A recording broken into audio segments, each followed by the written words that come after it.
The latest company caught up in the battle over LGBTQ issues is the Los Angeles Dodgers. One of baseball's most storied franchises, the Dodgers originally planned to include one particular queer and trans group as part of its Pride event. But then, under pressure from critics, the Dodgers retracted that invitation.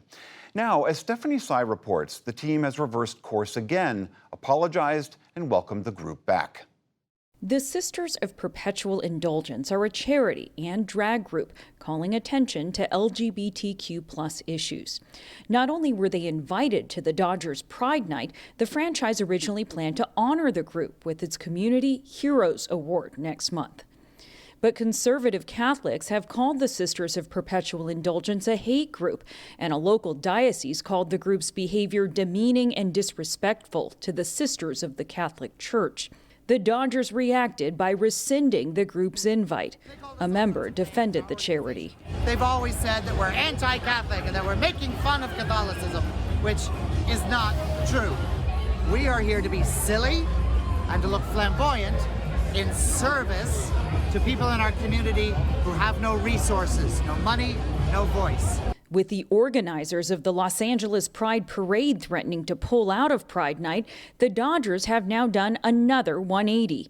Yesterday, the team apologized and re-invited the Sisters of Perpetual Indulgence. It's the latest example of a corporation facing fallout for trying to be LGBTQ+ inclusive. Last month, right-wing boycotts of Bud Light like these flooded social media after trans actress and influencer Dylan Mulvaney posted this on her Instagram. This month, I celebrated my day 365 of womanhood, and Bud Light sent me possibly the best gift ever, a can with my face on it. In the fallout, the brand took a hit in sales, and two top marketing executives took a leave of absence. Anheuser-Busch said it would refocus marketing on sports and music. For another perspective, I'm joined by LZ Granderson, columnist for the LA Times. LZ, it's good to see you.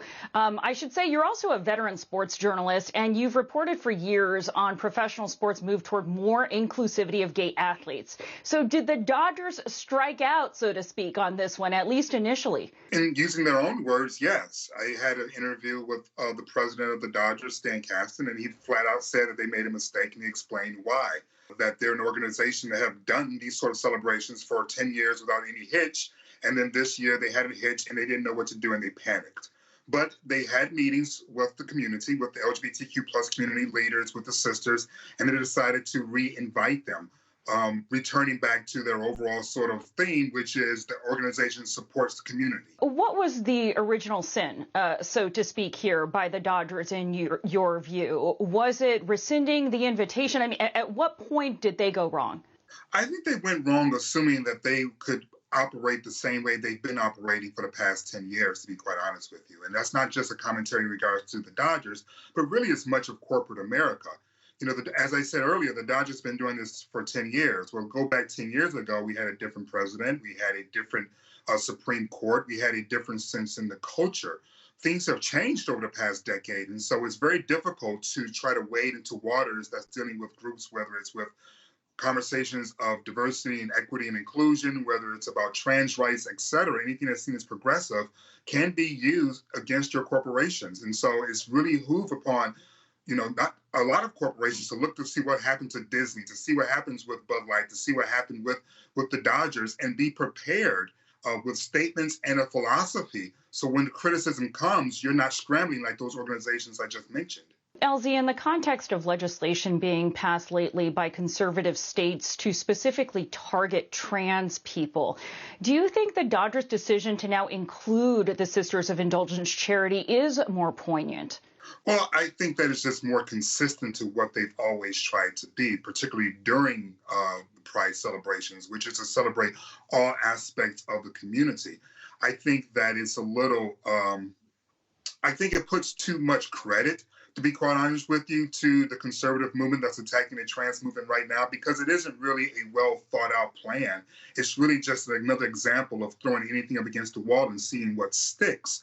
And for this particular news cycle, this particular political cycle, it is attacking, again, the queer community. But we've seen other examples of them trying to find a cultural touchstone that can help drive voters, right? So this isn't unique.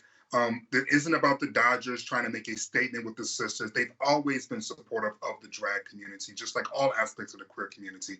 This is, again, just about a lightning in the bottle moment in terms of where we are politically, and that the Dodgers are just doing what they've always done, which is try to be an organization for everyone, including the queer community. So the political lightning rod that are trans issues in particular, like right now, aside, LZ, there are people who are offended by this group and what they view as mocking of Catholicism and its figures, including Christ and Virgin Mary. You heard that criticism coming from outside politicians and groups, as you mentioned, but did you also hear that from Dodgers fans? We've heard a lot, actually, from Dodgers fans. If you go online, anyone can just simply take a look at some of the commentary that's happening on social media today. And there are a lot of people who are upset about the sisters' inclusion and who were actually happy that the Dodgers, decided to initially disinvite them. That's just going to be a reality for anyone who decides to try to do anything that's remotely tied to the culture,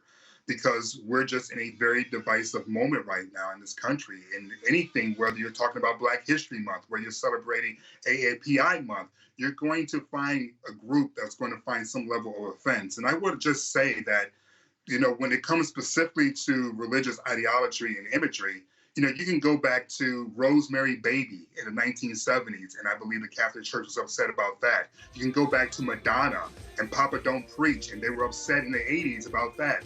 And so there's been consistent examples in which people have used religion imagery to try to have a cultural moment, maybe a satirical moment, and that people of that faith have been offended by it. This is not unique to the sisters. This is not unique to the Dodgers. This is something that we've witnessed in this culture for many decades. Certainly a conversation that continues in many quarters. LZ Granderson, a columnist for the Los Angeles Times, thank you so much for joining us. Thank you very much for having me.